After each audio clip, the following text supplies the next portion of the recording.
Hi, my name is Summer. I am an alcoholic and an addict, and this is the Big Book Compendium, Big Book Study for Friday night. The spiritual life is not a theory. It's not just, yeah. So pick that name for several reasons, but I'm just happy to be here tonight. Now, tonight, our specialist guest is Laura B. I met her at I think it's our home group, the Dixie group. And she was doing a whole series of all the steps. And I was like, whoa, and have notes and notes. So she is amazing. And she spoke for us before, and we're just going to dive right in. If you want to tell us details on your on your home group or whatever you want to say, if you don't mind introducing yourself, Laura. Sure. My name's Laura, and I'm an alcoholic. And I've been sober since April the 6th of 1987. My home group is the Hopeful Agnostics Big Book Study Group. We study the book on Thursday nights. And I live in the middle of Texas. And I'm excited to be here with all of y'all this evening. I'm looking forward to it. Thank you. Awesome. Great introduction. All right, so we're gonna dive right in. I'm gonna start reading, and then we'll see what comes through. Okay. So again, we're on page 18, pretty much in the middle of the page where the squiggly, or the almost like the squiggly lines are, they're a little bit more expensive, but they look better. Anyways, here we go. But the ex-problem drinker who has found this solution, everything's highlighted, who has found this solution, who who temporarily, or I'm sorry, properly armed with the facts about himself. I'm taking these off. Hold on. I'm sorry. I can't see anything. Can gradually win the entire confidence of another alcoholic in a few hours. Until such an understanding is reached, little or nothing can be accomplished. All right, I'm just going to read it over because I don't even know if you guys heard the first one. I'm going to read the first sentence over.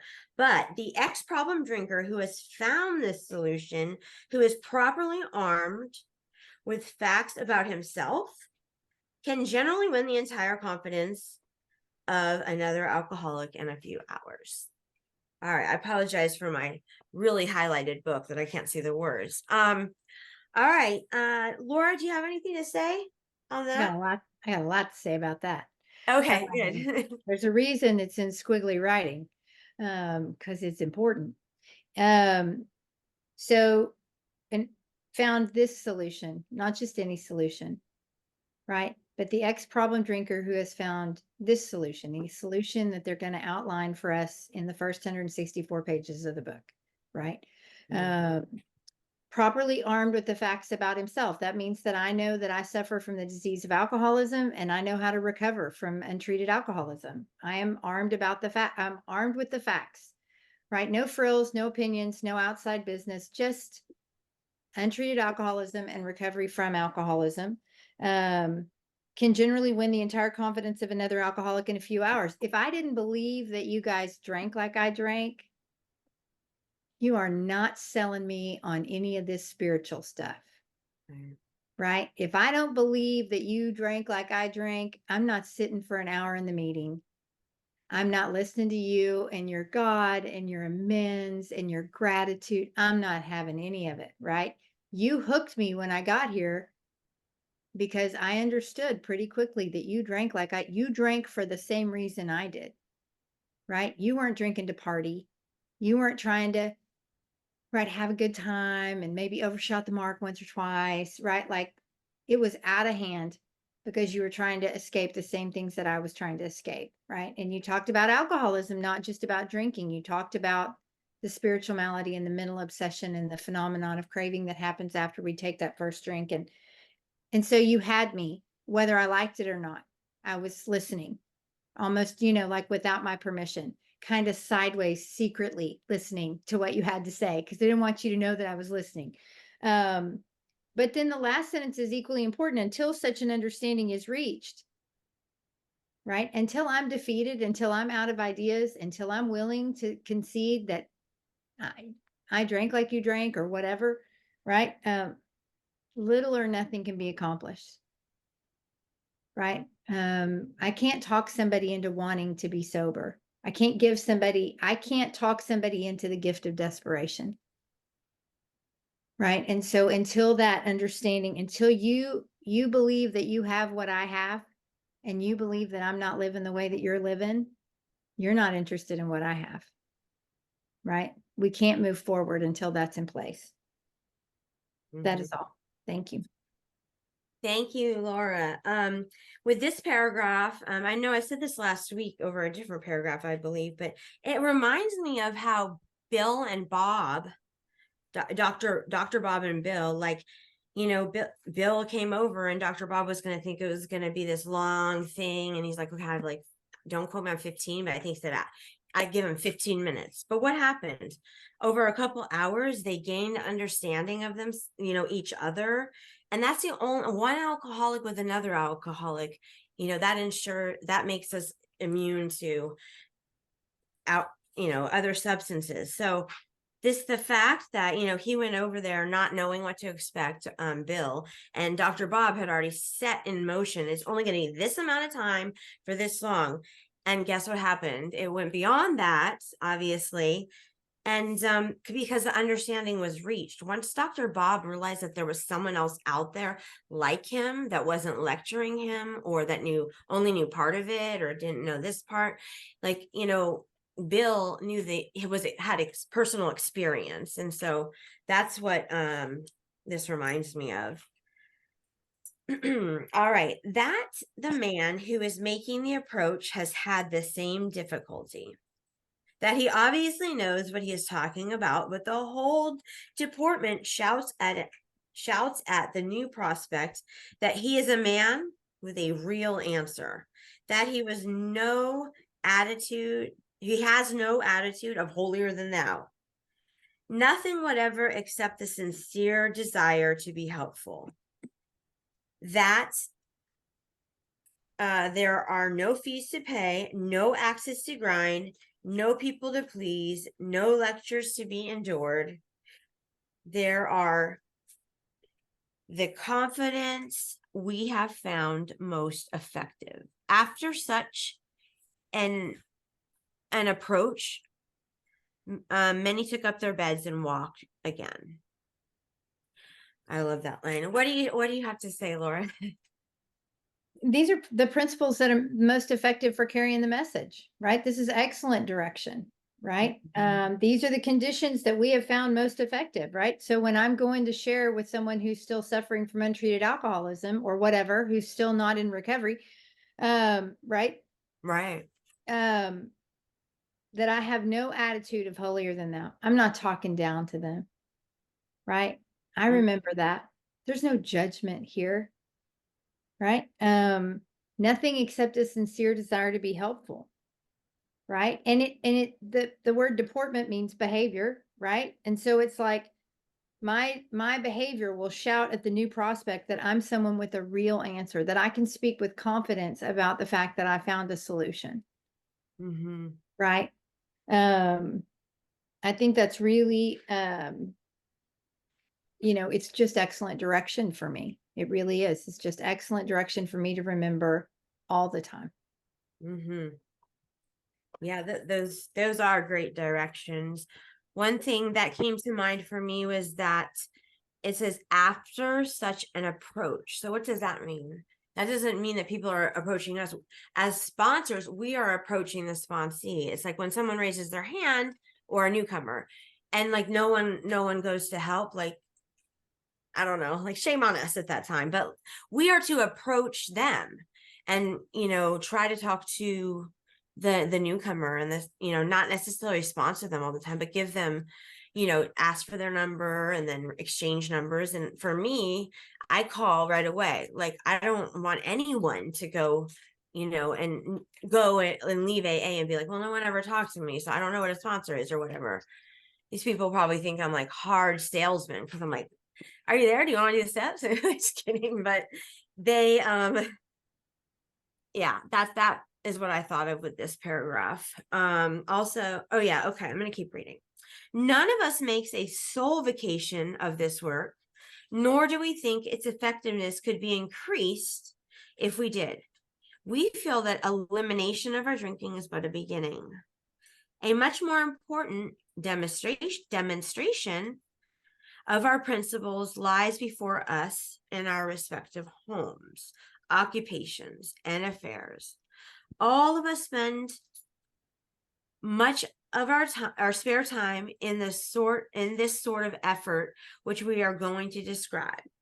A few are fortunate enough to be so situated that they can give nearly all their time to the work. All right. Tell me what you think, Laura. Well, there's a couple of pretty big warnings in there, really. None of us make a sole vocation of this work, right? None of us do nothing but this, right? Nor do we think its effectiveness would be increased if we did, right? I'm not going to be more effective if I forfeit any other life that I have because I have to, I'm the sober person that must carry the message at the meeting. You know what I mean? Like the meeting is fine. There's other people that can carry the message. I should go home and fold towels and make dinner for the kids, right? Like that's what this paragraph is talking about. Is like, you bet it's more fun to sit with a new man and work the steps than it is to deal with a moody teenager who hates you and slams doors, right? But my responsibility is to both, right? The balance that, yes, I am active and involved and in the middle of Alcoholics Anonymous. And I promise you my spare time is used up in a very joyful way for me in Alcoholics Anonymous. But it is equally important that I am present for my family and my boss, right? I don't get to just get up out of work because a sponsee, you know what I mean? Like I can't be that. It's really warning me, I think, about being God, right? About the ego that comes in when I'm going to be in recovery all the time and I neglect the other gifts that I've been given, right? Because they're responsibilities. You know what I mean? Like it's so fun to hang out with you guys and listen to your stories and carry the message and tell you how cool God is. When Lavelle got on the meeting tonight, the first thing I did was like, dude, do you want to hear this amazing story? Because I love that. You know what I mean? Yeah. But also, me personally, I am raising a 7-year-old granddaughter and I'm her only person. There isn't anybody else. Right. And so if I spend all my time with you, right, I have clearly missed the point. And when people will call and say, hey, can you do this commitment or can you be here at this time? No. Right. I already have a commitment and it's in this house. Yeah. Right. And that's all there is. That's the practice of the principles. And it keeps me from getting in that place where I'm so important that I'm the one that needs to be here at any given, you know what I mean? Yes. I really see that. I see both of those as warnings against that kind of ego when we're carrying the message, right? The previous paragraph, they really warn us about being a dictator, right? About talking down to, about that having that condescending tone with the new man, right? And that's ego. And in this paragraph, they're really warning us again in another side of the coin about the ego, right? Take care of your responsibilities, not just because there's a lot of drunks that can carry the message to a drunk. Yeah. All right.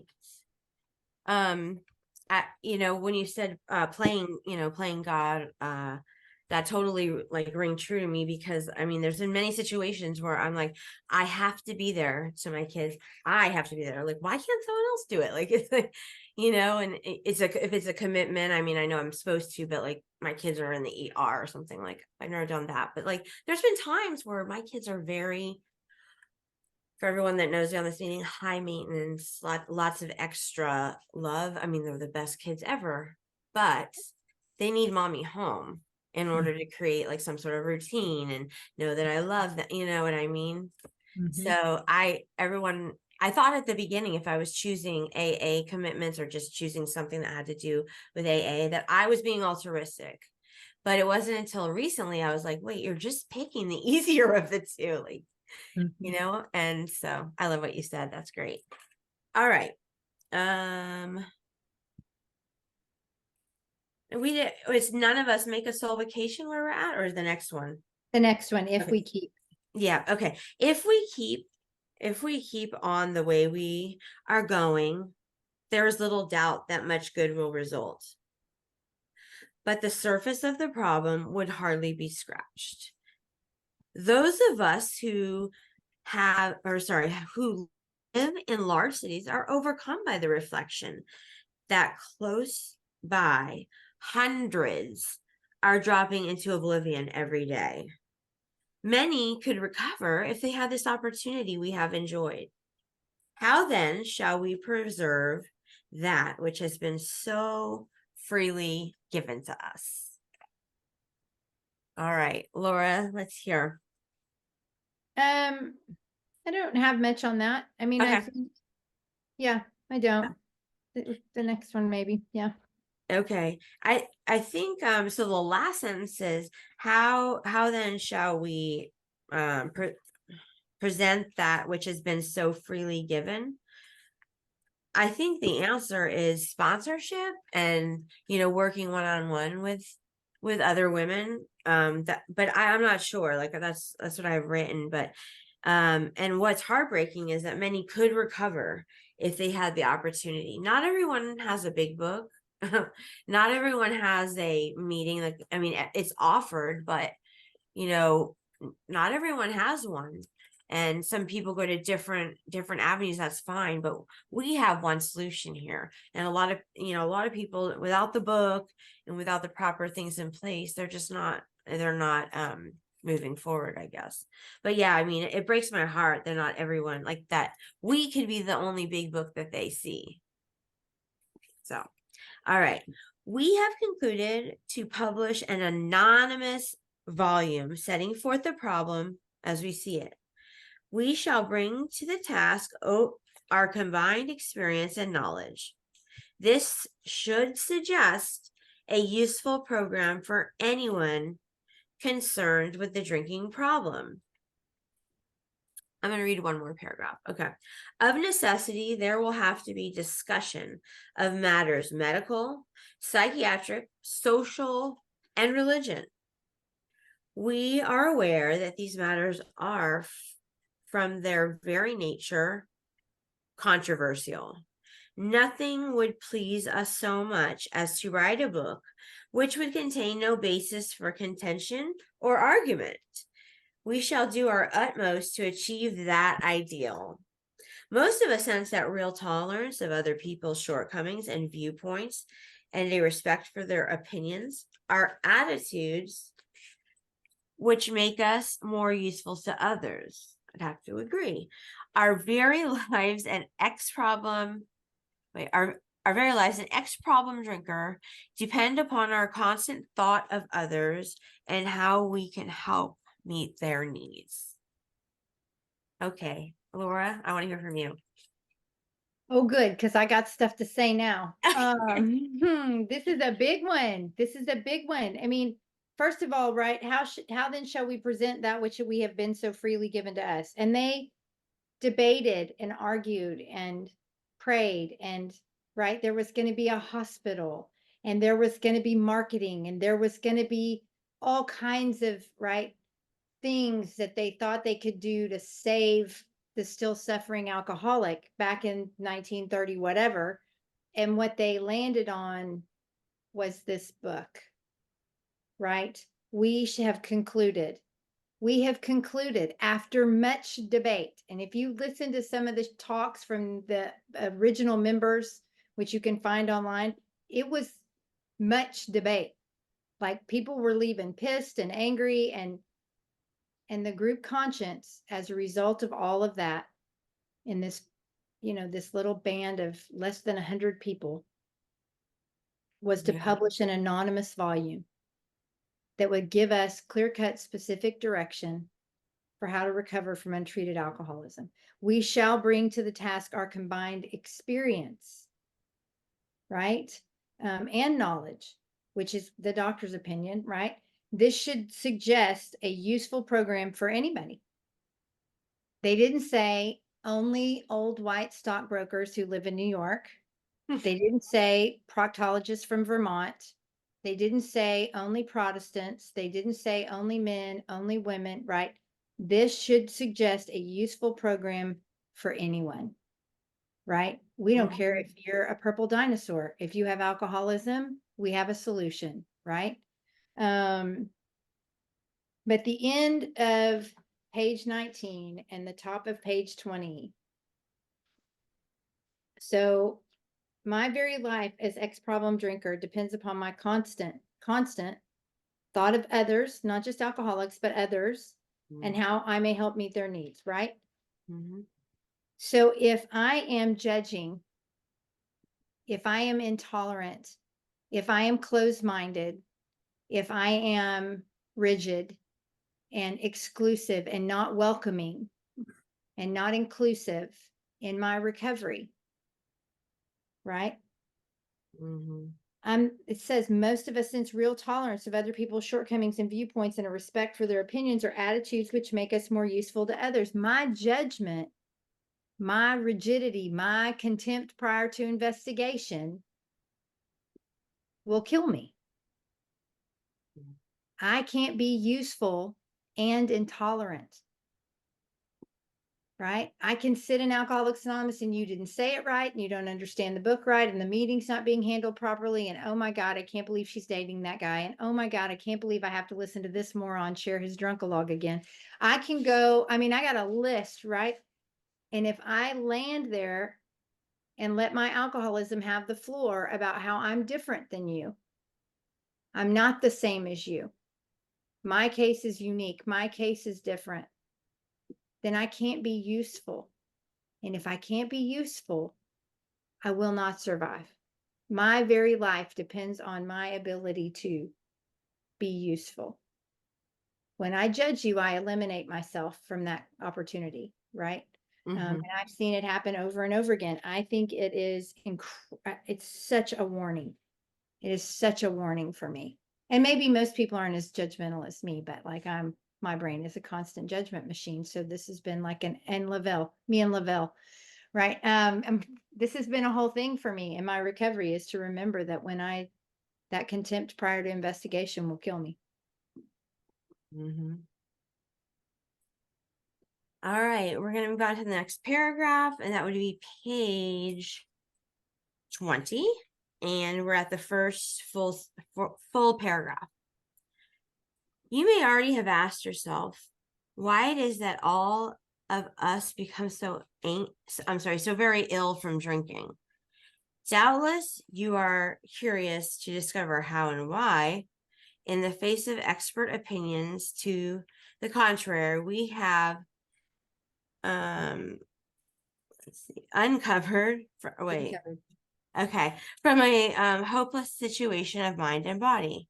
If you are an alcoholic who wants to get over it, you may already be asking, what do I have to do? You want to jump on that, Laura? Go ahead. Okay. So what do we, if I am an alcoholic who wants to get over it, not just like wants, like, oh, la-di-da-di, but like is willing and showing actions of willingness, I might already be asking, what do I have to do? Whoa, that's like so true. Like the first time I got a sponsee, I was on the phone with my sponsor like every second. What do I do? What do I do? What do I do? But this is, a little bit different. But if we're truly a real alcoholic and we want to get over it, like, what do you think we need to do? We need to do the action of this program. We need to do the instructions and the directions of this program. And I think the program is pretty kind.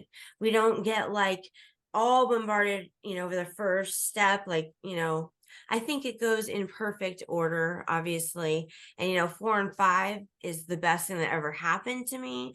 It's fearless. It's not fearful. So, when it asked me, what do I have to do to help? I believe the best thing would be to help either people in their program that want a new spiritual experience, people that have relapse, or brand new newcomers. And that's what I would say. What about you, Laura? Yeah, I mean, I think we have recovered from a hopeless condition of mind and body, Mm-hmm. right? Mm-hmm. I have to treat my alcoholism every day, but I've recovered and I can say with confidence that I have a solution, right? And if you're an alcoholic who wants to get over it, right? And you're saying, what do I have to do? Right. And the next paragraph answers that question. But I think, where it says, doubtless you're curious to discover how and why, you know what I mean? Mm-hmm. I was for sure doubtful. You know what I mean? I wasn't doubtful that you guys weren't drinking, but I was doubtful that you were as happy as you looked and not drinking, right? I was pretty sure somebody was taking something, you know? Because me not drinking was a pretty awful way to, I was not good. So anyway, that's all I've got. Okay. And you know what I read, I guess, what do I have to do? That's coming from the newcomer, not the sponsor. Is I don't know why I thought it was the other way around, but thank you for clarifying that. Okay, it is the purpose of this book to answer such questions specifically. We shall tell you what we have done. Before going into a detailed discussion, it may be well to summarize some points as we see them. How many times people have said to us, I cannot take it or leave it alone. Why? I'm sorry. I can take it or leave it alone. Why can't he? Why doesn't, oh wait, why don't you drink like a gentleman or quit? That fellow can't handle his liquor. Why don't you try beer, wine? Lay off the hard stuff. His willpower must be weak. That's why he drinks, right? No. He could stop if he wanted to. She's such a sweet girl. I should think he'd stop for her sake. The doctor told him that if he ever drank again, it would kill him. But there he is, all lit up again. All right. I would like to hear from you, Laura, if you have anything. If not, we'll keep going. Sure. Well, no, I mean, I think I don't have much because I think that, well, maybe just read the next paragraph and then Okay, yeah. and then we can comment. Yep. Now, these are commonplace observations on drinkers, which we hear all the time. But back of them is a world. Does it say back? I'm sorry, I have so much highlighter here. I can't read it. I need to get a new one. Back of them is a world of ignorance and misunderstanding. We see that these expressions refer to people whose reactions are very different from ours. So, I mean, it's, the newcomer says, what do I have to do? Well, that's the purpose of the book, Mm-hmm. right? The purpose of the book is to answer that question. And then the best of all, specifically, we're going to tell you specifically. We're not going to say in a general, we're going to tell you exactly what we had to do to recover from a hopeless condition of mind and body. We shall tell you what we have done, right? And then it lists all these questions. And the thing is that if you're not alcoholic, you're never going to understand how I drink. It doesn't make any sense at all, right? I have a little mama who is not alcoholic, and I got to tell you, she only drinks if someone offers it to her. It never occurs to her to order a drink, ever. So twice a year, somebody offers her a glass of wine at a family gathering, and she feels obligated to take the glass of wine, and she drinks like 4 sips of it, and then she doesn't have any more, right? So she probably has 8 sips of wine a year. So when I start drinking like I drink, why wouldn't you look at me and say, what is wrong with you?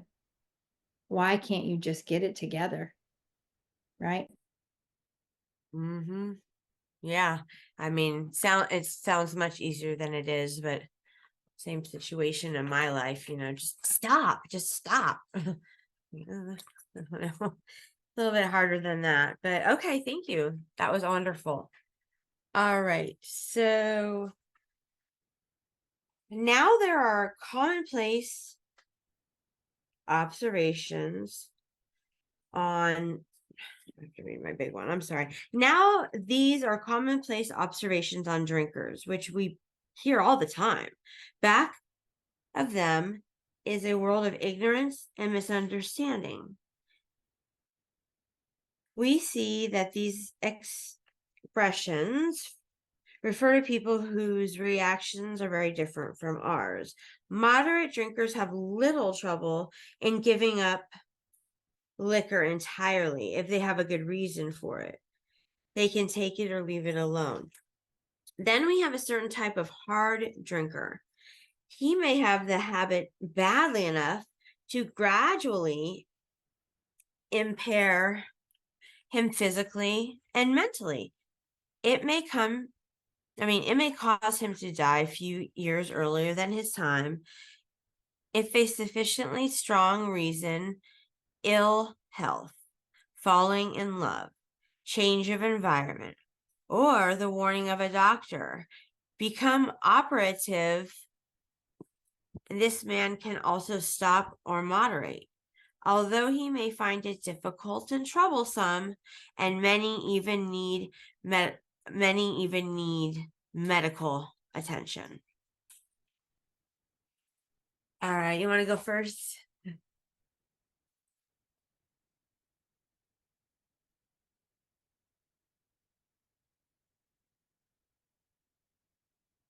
What? I don't know if she got kicked off. Oh, there she is.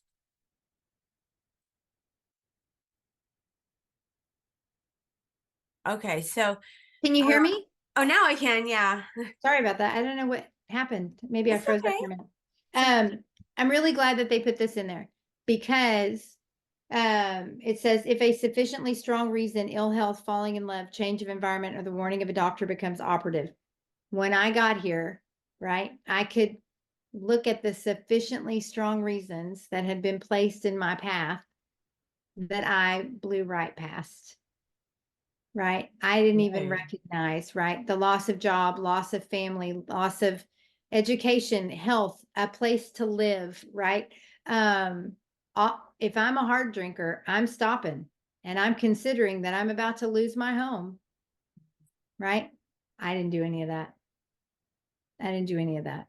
Right. And so maybe I balked at the real alcoholic when I first got here, but I could for sure identify that I was not a hard drinker. I had crossed that line for sure. Yeah. Me too. And here we get to talk about a different type of alcoholic. Not different, but unique. All right, but what about the real alcoholic? And I just want to touch on this really quick. We don't say like, oh, I'm a real alcoholic to like be you know, uh to be prideful or like to make it like lofty and stuff. It's an actual word, and there's an actual part of the big book that talks about and we're reading them right now, but the different types. And this is, there's no mincing words with Bill, but like we're not going around being like, well, I'm a real alcoholic. I don't know what you are. But we are, if you have figured out with your sponsor that you're a real alcoholic, he may start off as a moderate drinker. So we may have started off as a moderate drinker. He may or may he may or may not become a continuous hard drinker, but at some stage of his drinking career, he began to lose all control of his liquor consumation once he starts to drink. Here is the fellow who have been puzzling you, especially in his lack of control. He does absurd, incredible, tragic things while drinking. He's a real Dr. Jekyll and Mr. Hyde. He is seldom mildly intoxicated. He is always more or less insanely drunk.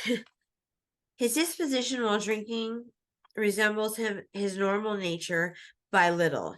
He may be one of the finest fellows in the world, yet let him drink for one day, and he frequently becomes distinguishedly and even dangerously antisocial. He has a positive genius for getting tight at exactly the wrong moment, particularly when some important decision must be made or engagement kept. Isn't that true? Ugh.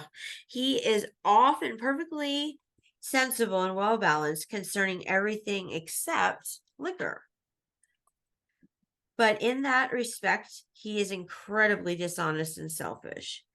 He often possesses special abilities, skills, and aptitudes, and has a promising career ahead of him. He uses his gifts to build up a bright outlook for his family and himself, and then pulls the structure down on his head by a senseless series of sprees. He is the fellow who goes to bed so intoxicated he ought to sleep the clock around. Yet early next morning he searches he searches madly for the bottle he misplaced the night before. If he can afford it, he may have liquor concealed all over his house to be certain no one gets his entire supply away from him to throw down the waste pipe. As matters got worse, he begins to use a combination of high-powered sedatives and liquor to quiet his nerves so he can go to work. Then comes the day when he simply cannot make it and gets drunk all over again. Perhaps he goes to a doctor who gives him morphine or some sedative which he would have to taper off. Then he begins to appear at hospitals and sanitariums. That was a lot. Do you have anything to say, Laura? Sure. Okay. Right. At some stage of his drinking career, he begins to lose all control of his liquor consumption once he starts to drink. Right. And that's me. There was no predicting. Right. I never really wanted to control my drinking. I really wanted oblivion when I drank. But I was not able, I mean, I was going to drink all there was. Absurd, incredibly tragic things while drinking. Check. A real Dr. Jekyll and Mr. Hyde, not so much. I was kind of a jerk, drunk and sober. I didn't really have a nice friendly side that seemed intelligent. I was kind of a lunatic, whether I was drinking or not. Seldom mildly intoxicated. Yep. Always more or less insanely drunk. Yep. Disposition resembles his normal nature, but little. Mine, I was pretty awful not drinking. But when I got to AA and I read this next sentence and it says, frequently becomes disgustingly and even dangerously antisocial. I loved that. I wanted to print a shirt that said that. I wanted a t-shirt that said, I am disgustingly and dangerously antisocial. I was proud of that. You know what I mean? I was a lunatic. And incredibly dishonest and selfish. You know what I mean? And my poor family that expected so much, right? Because I was a bright kid and the future looked bright. And then there was alcohol and I burned it all to the ground. I had nothing left, right? I didn't resemble physically, mentally, spiritually. I didn't resemble the person that they knew at all by the end of my drinking. And, it says, As matters grow worse, he begins to use a combination of high-powered sedative and liquor to quiet his nerves so he can go to work. I didn't do that. And then comes the day when he simply can't make it and gets drunk all over again. That was me, right? It was like, there's no hope. There's no point. I'm going to drink until I'm dead. Oh, excuse me. So, this is a clear progression, and I didn't drink as long as some people, but I was checking those boxes. I was for sure checking those boxes. So that's all I got.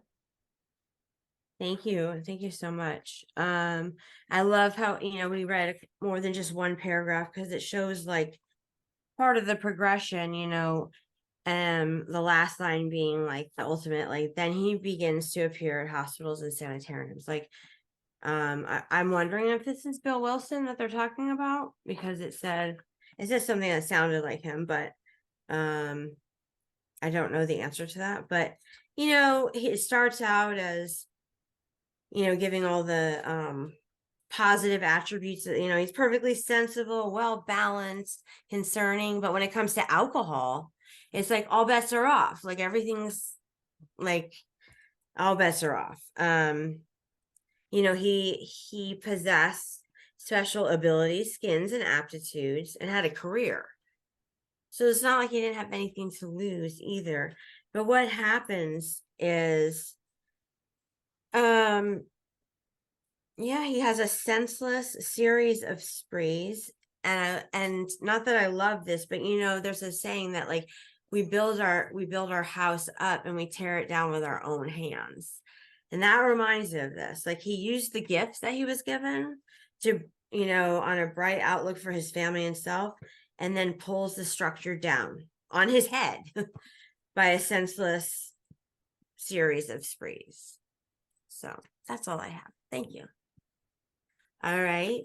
I'm going to start on 22, the middle of the middle of the page, I'm sorry, where it says This is by no means a comprehensive picture of the true alcoholic, as our behavior patterns vary. But this description should identify him roughly. Why does he behave like this? If hundreds of experiences have shown him that one drink means another debacle with all of his attendant suffering and humiliation, why is it that he takes that one drink? Why can't he stop on the water wagon? What has become of this common sense and willpower that he still sometimes displays with respect to other manners? Perhaps there never will be a full answer on these questions.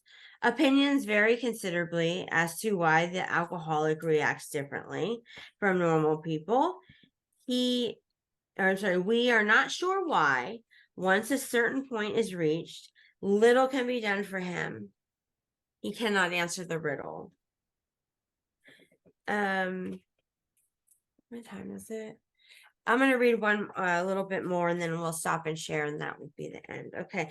We know that while the alcoholic keeps away from drink, as he may do for months or years, he reacts much like other men. We are equally positive that once he takes any alcohol whatsoever into his system, something happens, both in the bodily and mentally sense, which makes it virtually impossible for him to stop. The experience of any alcoholic will abundantly confirm this. I think that's a good stopping point. I think. Laura, what do you have to say about this? So this is really where they make the shift in the text. Mhm. We're not talking about drunk. We're talking about one drink. And it says, if hundreds of experiences have shown him, it doesn't say that getting drunk means another debacle. It says, if it's hundreds of experiences have shown him that one drink means another debacle, right? Mhm.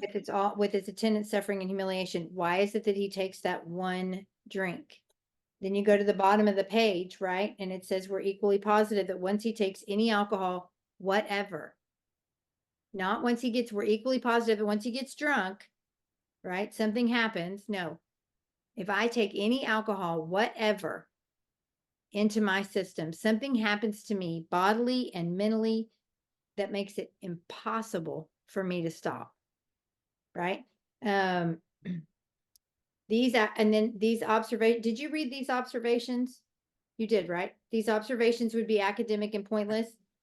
Actually, no. Do you want me to read that? No, that's okay. I No. just know where you stopped. You I stopped think I stopped right at the top. Like, okay, at the top. yeah. Okay. Okay. So the book shifts here and maintains this shift for the rest of this paragraph and then into more about this chapter and then into more about alcoholism, where we're talking about the first drink, the one drink, and then obviously they begin to talk about the mental insanity that precedes it. But they've stopped talking about drunk being the problem, which was news to me because I thought drunk was the problem. Right? Right. I didn't know until I got to Alcoholics Anonymous that one drink trips that phenomenon of craving.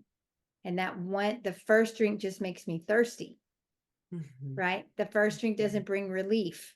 It just makes me thirsty. And so this is where they really start to begin to lay the groundwork for me to understand the disease of alcoholism, right? It's not just that I get drunk, right? Because I know I have friends who are heavy drinkers. They get drunk, then they don't, Yeah. right?